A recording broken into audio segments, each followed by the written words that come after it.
And stay in our homes no matter what. We have to give it a generation, and because if we're all forced out of our homes, our nation will collapse. There's just no question in my mind. To the younger generation, to the millennial people, you see what a mess our country is, and there's only one reason it is a mess. Our problems are caused by government. Nobody else caused our problem. Working people went to work. They didn't do this. Okay, our government led us into this. Our government caused this. If your job is in somewhere in Pennsylvania and they sent it over to China and you're out of luck, well, it's your government that did that. And every judge that sat in every bench banged a hammer and said, yeah, it's legal. Go ahead, do it. You know. So you find yourself in this mess, and we can only hand these problems down to the younger people and hope that our country will survive it and that our Constitution will be restored. And it's in the hands of the millennial generation now. And if I could talk to them and say to you, there's really only one thing you need to do, and that's to reclaim the land in this country and do land takeovers. Because if you do land takeovers, abandoned buildings come along with it. And you can begin again, essentially begin again. But what is necessary to understand, the government owns all the land in the United States anyway, and they force people off the land into the cities to provide cheap labor, work them to death. 2-3 jobs, have their wife working, the oldest kids working, and it's still not enough to pay your mortgage. Well, that was a great plan of the government of the United States, you know. Basically, it's a paid form of slavery, you know, and it's still going on, and that's happening to you now. So, take back the land. There's no other approach to restoring your country, is to go into vacant land and take it.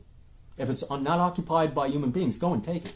In South America today, in Argentina, the struggle in South America has always been that people had to retake the land. Okay, so land takeovers are common in South America. They always have been. It's part of the culture, and that's how the land revolves in South America. But it doesn't here.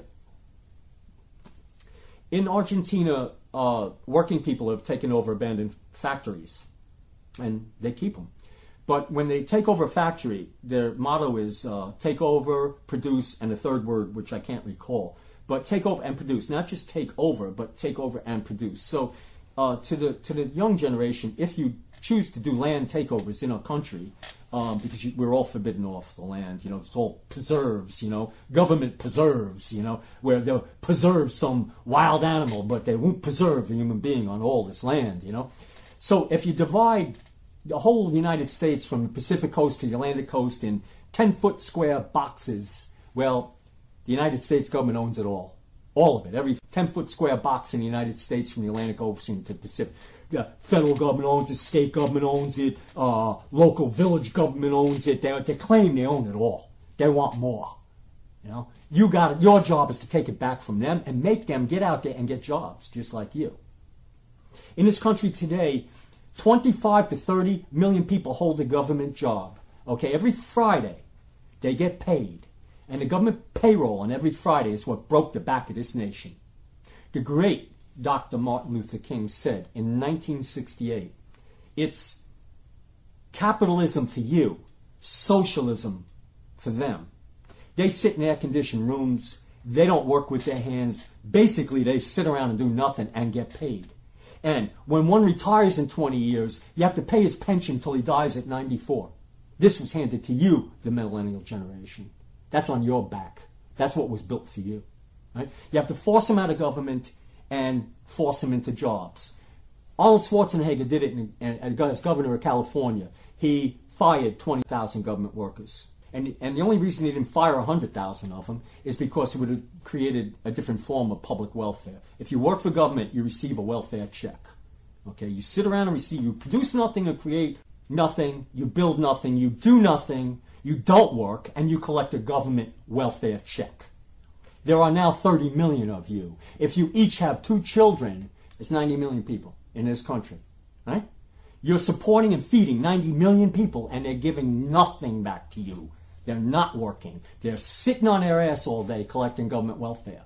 Right? And you, the millennial generation, have been handed this. Right? So your job is to take back the land in a land revolution in this country, and the second task that you will have is to get government welfare bums off of welfare and don't let them on public welfare and force them into jobs. Make them get jobs just like you have to go get a job. This is what's required of you. Different things were required of my generation.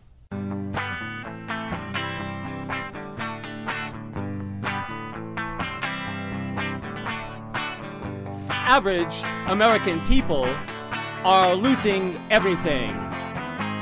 The private United States government is responsible for the downfall of this country. Government workers on welfare are destroying the nation.